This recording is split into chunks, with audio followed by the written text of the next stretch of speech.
वो सीधा सी टाट के पीछे कच्ची सी एक झोंपड़िया में बर्फीली सी शाम उतरी है। तन्हाई का पल्लू थामे सहमी सहमी कुछ बेचैन सी वो कोने में सिमटी है, वो कोने में सिमटी है। टीन की छत पे घुंघरू बांधे छन छन करती वहशत में दीवाना वार,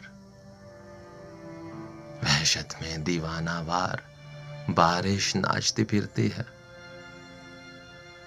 दूर कहीं बादल की गरज में एक मानूस सी आहट है, जिसकी गीली सरगोशी से हर सू छाई वीरानी के काले बादल छटते हैं।